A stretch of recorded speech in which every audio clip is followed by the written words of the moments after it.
Hey everyone, Jesse from Bento here. I've got the beautiful Fukuoka Castle in the background, and I thought it was a nice place to talk about IP pools. Now, this is a topic that I think a lot of people don't really deeply understand, and they don't really understand the mechanics and the magic that's happening by email providers behind the scenes.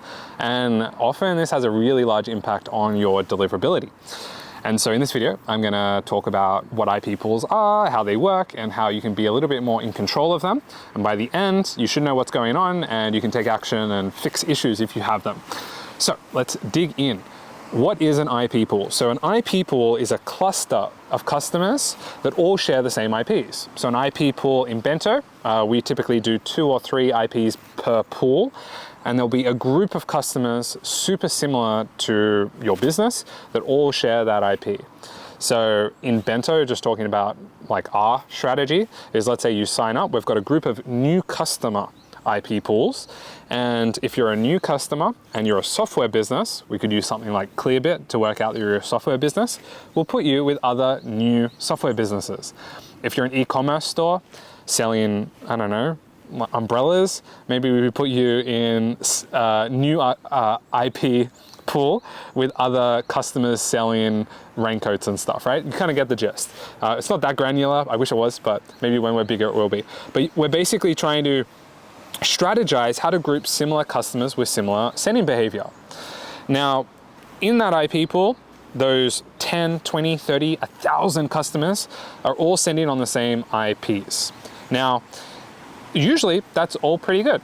But what happens when you have a toxic customer join that IP pool? And a toxic customer could just be a spammer, right? Someone that scrapes the web for a whole bunch of emails, uploads them, spams, and potentially gets themselves and the IPs blacklisted.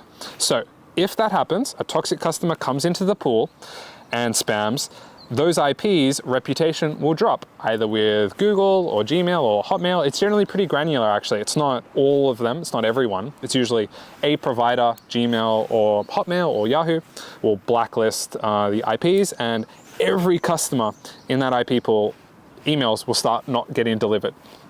Now, that's obviously an issue, and that's also out of your control. So in a lot of the cases when we're like migrating users from another platform to Bento, they do the migration and their emails start getting delivered and they're like, wow, you guys are amazing, you've got great deliverability. But that's kind of what deliverability is to a certain extent. It's a company's ability to manage these clusters of pools to keep them healthy and not toxic. Now, the much larger email marketing providers could potentially have thousands of, or even tens of thousands of customers in these pools, and they may not be controlling those pools or keeping a close eye on them as smaller companies. So with Bento, we're a small company, and so we keep very close eyes on all of our IP pools to make sure that they're healthy. When they're not healthy, we kick out whatever customer, kind of damage them. We put the IPs into like a repairing mode, put in some new IPs, so all those other customers continue to get their emails delivered, and then just basically fix those IPs, and then when they're fixed, put them in a different pool, yada, yada, yada. But we're very active in terms of keeping these pools of customers all really healthy.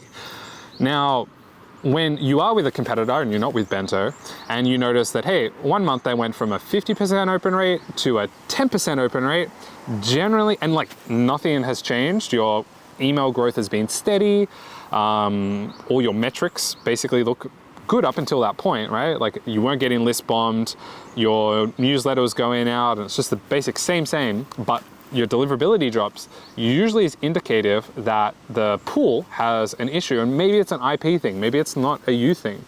And often that's the thing, it's like your email performance goes down and you think, oh, I've messed up, I've done something wrong, but it may not actually be your fault. It could just be customers similar to you doing some damage. Now, how do you actually work that out?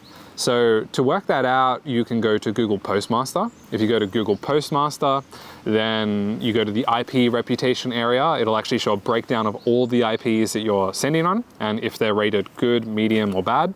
If it's good or medium, you're probably fine. If it's bad, you've got an issue in that. And if your IP reputation is bad, but your domain reputation is good, it's definitely an IP issue, right? And you can go back to your provider, and I'll talk about how to resolve that in a support ticket later. But if the IP is bad, domain good, then it's not a you problem, it's your email service provider's problem. In addition to that, you can use tools like Glock Apps. So Glock Apps allows you to send a whole bunch of emails to a whole bunch of inboxes that are managed by Glock Apps, and it will tell you if it goes to spam or the inbox. And they'll also tell you if you're on any blacklists. And just to go on a little bit of tangent on this, if you do check the IPs you're sending and they're on a blacklist, it's kind of normal to be on 1 or 2 blacklists. If you notice you're on 5 or 6 blacklists and you see Sorbs or Spamhaus on there, okay, there's probably an issue. If you're on Spamhaus, none of your emails are getting delivered. If you're on Sorbs or Sorbs or some of the other kind of more utilized blacklists, then you're going to be having issues with a whole bunch of random providers. A lot of Microsoft Exchange servers may be blocking you. But yeah, if you're on a lot of blacklists, then those emails aren't getting delivered, and you need to look at switching to a different IP to be sending on. So let's talk about now you've identified that your IPs have an issue and you need to remediate. So the first step is, if you're with someone that's not Bento, you can raise a support ticket and say, hey, I ran these tests, my IPs are blacklisted, the reputation is bad, my emails aren't getting delivered, please move me. If they do move you, then congrats, you probably fixed your issue, and you can run some tests and your emails will probably start going back into the inbox and all resolved. If they don't, then it could be a different issue, but 99% of the time I found this actually resolves a lot of issues. Or you can just switch provider. You can move to something like Bento, where our IPs are pretty well managed, and yeah, that should effectively switch the issue. There is also a third option, which is going down the dedicated IP route. If you go down the dedicated IP route, it's a little bit more finicky because you're now managing your own reputation. Because before, when you're in a shared IP environment with these IP pools, it's kind of up to Bento or all of our competitors to manage those and make sure they're healthy, which is why you can raise a support ticket to fix. If it's dedicated, then that's kind of like on you. And dedicated can sometimes not have as good performance as shared IP pools. And mostly that's because dedicated IPs can be rate limited. If you don't send often enough, you can be throttled, and so your emails may not be able to get delivered as well as in these kind of more shared environments. So a shared environment's kind of often desired, to be honest. So yeah, we don't really have too many customers on dedicated, and if they're on dedicated, we're kind of working very closely with them to make sure that they kind of get the deliverability that they need.